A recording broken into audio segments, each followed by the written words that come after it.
Hey guys, welcome back to another video. कैसे हो सब लोग? आई होप सब अच्छे होंगे. Today we will discuss the two opportunities जो मुझे दिख रही हैं. ठीक है, टू अपॉर्चुनिटीज. यहाँ पर अपना पैसा डाल सकते हो गिरते हुए मार्केट में, क्योंकि मार्केट बहुत गिर रहा है. सो आपको एक ऐसी स्ट्रॉन्ग कंपनीज चाहिए, आपको स्ट्रॉन्ग मोमेंटम चाहिए, आपको स्ट्रॉन्ग अर्निंग्स चाहिए. ठीक है, सो दोनों कंपनीज में बहुत अच्छी इंटरेस्टिंग थिंग्स हुई हैं. सो आपको क्या नोटिस करना चाहिए कंपनीज में, एंड देन आपको क्या क्या रीड करना चाहिए. और दो कंपनीज जिनको मैं डिस्कस करने वाला हूँ, ये बहुत ही बेहतरीन तरीके से अपनी सेल्स को आगे बढ़ाती जा रही हैं. ठीक है, दोनों कंपनीज के बारे में डिस्कस करेंगे. एंड जो जो मार्केट में फॉल हो रहा है, उसमें आपको इन दोनों में मुझे अपॉर्चुनिटी दिख रही है, तो आप देख सकते हो कि आप इनको अपॉर्चुनिटीज की तरह देख सकते हो या नहीं. ठीक है, सो अगर आप एक इन्वेस्टर हो तो आपको इन दो कंपनीज के बारे में जानना चाहिए, क्योंकि जब भी मार्केट रिकवर करेगा, सो मैं आपको गाइस एक एक ट्रस्ट दे सकता हूँ, एक वो दे सकता हूँ कि भाई ये लोग बहुत तेजी से अपने आप को रिकवर करेंगे, एंड आप देखोगे ये ऑल टाइम हाई में पहुंच जाएंगे जिस दिन भी मार्केट रिकवर करेगा. ठीक है, सो दोनों कंपनीज के बिजनेस मॉडल मैं पहले भी कवर कर चुका हूँ अपने यूट्यूब चैनल पे. सो यहाँ पे हम बिजनेस मॉडल पे नहीं जाएंगे ज़्यादा. हम बात करेंगे अभी इन दोनों कंपनीज में क्या हो रहा है, अभी करंट मार्केट सिनेरियो में. आप इनमें रिवॉर्ड कर सकते हो, आप इनको ऐड कर सकते हो, एंड आप देख सकते हो एक अपॉर्चुनिटी की तरह. ठीक है, क्योंकि दोनों कंपनीज में इंटरेस्टिंग थिंग्स हुई है. ठीक है, so first is V two Retail का मैं बिजनेस मॉडल पहले भी कवर कर चुका हूँ. सो वी टू रिटेल क्या एपरेल्स में डील करता है, टायर 2 टायर 3 में अपने अपनी दुकानें खोलता है, मतलब मॉल्स खोलता है. मॉल्स कह सकते हो आप, एक अच्छा खासा लग्जरी शोरूम कह सकते हो टायर 2 टायर 3 के पीपल्स के लिए.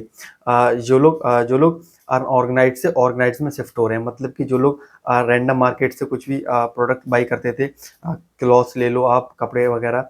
सो ये लोग जाते हैं, अब अच्छा खासा शोरूम में जाते हैं, वी टू रिटेल हो गया, जूडियो हो गया, वहाँ से अपने क्लॉथ्स बाई करते हैं. सो यहाँ पे अपॉर्चुनिटी बहुत है वी टू रिटेल में. ठीक है, एंड देन ब्यूटी रिटेल का Q4 की बिजनेस अपडेट्स आई हैं. ठीक है, Q4 की बिजनेस अपडेट आई है, तो इन लोगों ने यही बोला है कि हमने अपनी 59% से वाई लेवल ग्रोथ किया है. Q4 में 59% से सेल्स ग्रोथ हुई है. सो इस गिरते हुए मार्केट में आप एक चीज समझो, जो B2 रिटेल का स्टॉक गिरा है, ठीक है, 20 से 25% तक ये इसका स्टॉक जो नीचे आया है.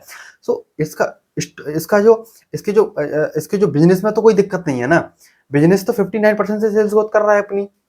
अंडरस्टैंड, आपको यही तो समझना है. गिरते हुए मार्केट में आपको ऐसे स्टॉक्स में तो रिवॉर्ड करना है, आपको ऐसे स्टॉक्स तो ऐड करने हैं, क्योंकि 59% से अपनी सेल्स ग्रोथ कर रहा है Q4 में. ठीक है, कोई फर्क नहीं पड़ रहा कि मिडिल ईस्ट में क्या हो रहा है, ईरान और इसराइल और अमेरिका में क्या हो रहा है. ठीक है, ये लगातार अपनी सेल्स ग्रोथ करते आ रहे हैं, कोई इम्पैक्ट नहीं हो रहा है इन पे. इनका स्टॉक्स अभी भी 20 से 25% नीचे है. सो आपके पास अपॉर्चुनिटी है ना इनको बाई करने की, क्योंकि इन लोगों की गाइडेंस है कि हम नेक्स्ट 2 to 3 ईयर्स के लिए ये लोग 50% से अपनी सेल्स ग्रोथ करते जाएंगे.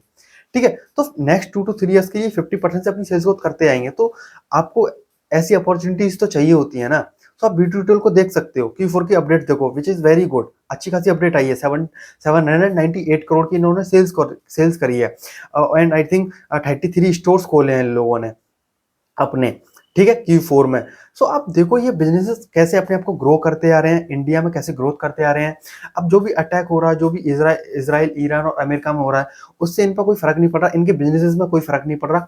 आपको कंपनीज हमेशा वो सेल करनी है जहाँ पे बिजनेसेस में इम्पैक्ट पड़ रहा हो. ये अपॉर्चुनिटी है आपको, क्योंकि इनका कोई लेना देना नहीं है उस अटैक से, तब भी इनके स्टॉक्स आप देखोगे 20 to 25% तक नीचे हैं. सो आप खरीदो इनको, जब भी मार्केट रिकवर करेगा आप देखोगे इनके स्टॉक्स भागेंगे, बहुत तेजी से भागेंगे, और आपको टाइम नहीं मिलेगा इनको खरीदने का. ठीक है, सो ये बेस्ट स्टॉक्स हैं, तो आप इनको देखो. वी टू रिटेल की मैं बात कर रहा हूँ यहाँ पे. ठीक है, सो यहाँ पे कोई भी रिकमेंडेशन नहीं दे रहा हूँ मैं. यहाँ पे देखो ये सारी चीजें अच्छी हो रही हैं. ये अपने इंडिया में ये अपने कॉम्पिटिटर को सबको बीट कर रहा है वी टू रिटेल. ठीक है, इसका कॉम्पिटिटर था जूडियो. आप जूडियो को देखोगे तो उसकी अच्छी खासी सेल्स ग्रोथ नहीं आ रही है जैसे उसकी पहले सेल्स ग्रोथ आती थी. क्यों नहीं आ रही है? क्योंकि उसका बेस बहुत हैवी है जूडियो का. ठीक है, आप यहाँ पे इसको देखो, ये 59% से अपनी सेल्स ग्रोथ कर रहा है, और लगातार बोला नेक्स्ट 3 ईयर्स के लिए हम अपनी सेल्स ग्रोथ करते आएंगे 50+. सो आपके पोर्टफोलियो में ऐसे स्टॉक्स होने चाहिए ना, Q2 जैसे. और अभी ऐसी सिचुएशन है, आप इसको अपॉर्चुनिटी की तरह देखो, क्योंकि स्टॉक नीचे है. Q4 की बिजनेस अपडेट अच्छी आई है, Q3 का रिजल्ट बहुत अच्छा आया था, तब भी स्टॉक ने अभी तक कोई भी मोमेंटम नहीं दिखाया भागने का. सो आप इसको देख सकते हो। सो मेरा मतलब मेरा काम यही है कि आपको बताऊं मैं बेस्ट अपॉर्चुनिटीज, आपको बताऊं मैं बेस्ट बिजनेस मॉडल्स और इन्वेस्टिंग के बारे में। इन्वेस्टिंग के बारे में बहुत अच्छी अच्छी चीजें आपको बताऊं जिससे आप अपना पैसा ग्रो कर सको। ठीक है, आप अपना पैसा एटलीस्ट डुबाओ ना, एटलीस्ट फंसो ना कहीं पे, क्योंकि यहाँ पे टाइम भी आपका पैसा है। क्योंकि अगर आप किसी गलत स्टॉक में 3 साल के लिए फंस गए तो आपका पैसा तो जाएगा, वहाँ टाइम भी जाएगा। लेकिन उसी पैसे से आप अगर अच्छी जगह गए तो आपका टाइम के साथ साथ आपका पैसा भी बनेगा जब भी मार्केट में बुल रन आएगा, जब भी मार्केट रिकवर करेगा, जब भी मार्केट ऊपर जाएगा। अंडरस्टैंड। सो वी2 रिटेल को हमने कवर कर दिया, क्योंकि बिजनेस मॉडल में पहले भी कवर कर चुका हूँ। आपने वी2 रिटेल के शोरूम्स देखे होंगे। ठीक है, सो ज़्यादा नहीं जाएंगे इसमें। मैं यही कह रहा हूँ कि अच्छा खासा वी2 रिटेल अभी नीचे है, आप इसको देखो, सारी चीज़ें इसके फेवर में जा रही हैं। इसकी सेल्स को देखो, आप इसकी स्टोर ओपनिंग देखो, इसकी एसएसजी देखो, कॉम्पिटिटर को बीट कर रहा है ये लोग। आगे की 3 साल तक की गाइडेंस दे रहे हैं कि 50% से अपनी सेल्स ग्रोथ करते जाएंगे। सो मतलब सब कुछ अच्छा ही चल रहा है। ठीक है, सो अब सेकंड स्टॉक की बात करेंगे हम, जिसको मैं बता रहा हूँ वो है क्यूपिड एलटीडी। इसका बिजनेस मॉडल मैं कवर कर चुका हूँ। मोटा मोटी मैं आपको बताता हूँ ओवरऑल ये लोग बिजनेस क्या करते हैं। ये लोग मोस्टली डील करते हैं फीमेल एंड मेल कॉन्डम्स को मैन्युफैक्चर करते हैं। 125 कंट्रीज में ये लोग एक्सपोर्ट करते हैं। एंड एफएमसीजी प्रोडक्ट्स भी हैं इनके, हेयर रिमूवल वगैरह एंड देन ऑयल वगैरह। ठीक है, सो ऐसे प्रोडक्ट्स हैं इनके। तो अब बात सारी यहाँ पे यही है कि क्यूपिड ने FY25 में FY26 की गाइडेंस दी थी। मतलब FY25 में FY26 की गाइडेंस दी थी कि ये लोग रेवेन्यू करेंगे समथिंग 335 करोड़ 340 करोड़ तक का। ठीक है, सो अगर आप Q3 तक का इनका रिजल्ट देखते हो तो इन लोगों ने वो पूरा किया है अपना। एंड देन 100 करोड़ की पैट की बोला था, इन लोगों ने पैट भी उतना ही किया है। सो बात सारी यही है कि ये लोग बोल रहे हैं कि हमें हमारा एक्सपोर्ट में अच्छा खासा टेलविंड्स है। एक्सपोर्ट ये लोग अच्छा खासा करेंगे Cupid LTD. And then domestic में भी अच्छा खासा ग्रो कर रहे हैं ये लोग। ठीक है, सो ये लोग यही बोल रहे हैं कि हमारे जो प्रोडक्ट्स हैं उसकी बहुत डिमांड है, हम उसको सप्लाई कर रहे हैं। हमारे पास रॉ मटेरियल की कोई दिक्कत नहीं है, हमारे पास मैन्युफैक्चर करने की कोई दिक्कत नहीं है, हम अच्छा खासा रेवेन्यू कर सकते हैं। FY27 का इन लोगों ने गाइडेंस दिया कि FY27 में हम लोग अपना जो रेवेन्यू है वो करेंगे 600 करोड़ रेवेन्यू करेंगे FY27 में। सो यहाँ से अगर आप देखते हो तो मतलब ये लोग यही बोल रहे हैं कि 80 to 90% तक अपनी सेल्स ग्रोथ करते आएंगे। मतलब 80% से अपनी सेल्स ग्रोथ करेंगे नेक्स्ट 1 ईयर तक। और तो 80% से अपनी सेल्स ग्रोथ करेंगे, जबकि FY25 में जो इन्होंने बोला था वो FY26 में करके दिखाया। मतलब ये नहीं है कि ये लोग झूठे वादे कर रहे हैं। ठीक है, झूठे वादे करते हैं तब भी मार्केट रिवॉर्ड नहीं करता है। सो यहाँ पे इन लोगों ने वादे अच्छे किए, वादे और जो जो किए वो पूरे किए। मतलब FY26 में इन लोगों ने मोस्टली, मैं बता रहा हूँ Q4 में रिजल्ट आएगा तो ये लोग अपनी रेवेन्यू की गाइडेंस बीट कर चुके होंगे और अपने पेट की भी गाइडेंस बीट कर चुके होंगे। सो अब ये लोग यही बोल रहे हैं कि FY27 में 600 करोड़ का रेवेन्यू करेंगे एंड देन पेट करेंगे, प्रॉफिट करेंगे। आप सॉरी, नेट प्रॉफिट मार्जिन ये लोग बोल रहे हैं कि हम 30% तक करेंगे। ठीक है, तो सिंपली ये लोग यही बोल रहे हैं कि हम 180 करोड़ तक का पैट करेंगे FY27 में। आप अगर लगाते हो 30% से नेट प्रॉफिट मार्जिन से तो 180 करोड़ तक का पैट करेंगे एंड देन 600 करोड़ तक सेल्स करेंगे। सो ये लोग यही बोल रहे हैं कि हम 80 to 90% से अपनी सेल्स ग्रोथ आगे भी करते जाएंगे नेक्स्ट एक ईयर तक। ठीक है, सो आगे भी करते जाएंगे। तो आपको ऐसे स्टॉक्स तो चाहिए ना। स्टॉक मार्केट काम तो यही करता है ना, फ्यूचर अर्निंग्स पे, फ्यूचर सेल्स पे। तो फ्यूचर की सेल्स को तो ये लोग खुद बता रहे हैं कि हम, एक बता रहे हैं कि हम 50% से अपनी सेल्स ग्रोथ करते जाएंगे, एक बता रहे हैं कि हम 80% से अपनी सेल्स ग्रोथ करते जाएंगे। सो ऐसे स्टॉक्स में तो डिमांड आएगी ना। जब भी पैसा आएगा, पैसा आता है फ्यूचर अर्निंग्स के लिए, फ्यूचर सेल्स के लिए। तो पैसा जब भी बाहर से आएगा, अभी FII सेल कर रही है। ठीक है, अभी FII सेल कर रही है, लेकिन जब भी FII बाइंग करेंगे, क्योंकि एक ना एक दिन तो आएंगे, खरीदेंगे। सो जब भी बाइंग होगी तो ऐसे स्टॉक्स में होगी जहां पे फ्यूचर अर्निंग्स है, जहां पे अर्निंग्स है, अभी अर्निंग्स है, जहां पे फ्यूचर अर्निंग्स है। सो वहां पे अच्छा खासा प्रॉफिट बनता जाएगा, तो वो इन कंपनीज में इन्वेस्ट करेंगे। सो आप देखो इनको अपॉर्चुनिटीज की तरह, क्योंकि अगर वीडियो ट्यूटोरियल को देखते हो तो ये बहुत अभी अच्छा खासा भाग रहा होता अगर बुल रन होता तो, फिर ठीक है, बुल मार्केट होता तो ठीक है। लेकिन अभी अगर देखते हो इनको तो अच्छा खासा 20 to 25% नीचे पड़े हैं ये लोग दोनों स्टॉक्स। सो अगर आप क्यूपिड को देखते हो तो थोड़ा सा आपको एक्सपेंसिव लग सकता है ये, पर बात सारी यहाँ पे यही है कि आपको आंख बंद करके कभी कहीं पे भी भरोसा नहीं करना है।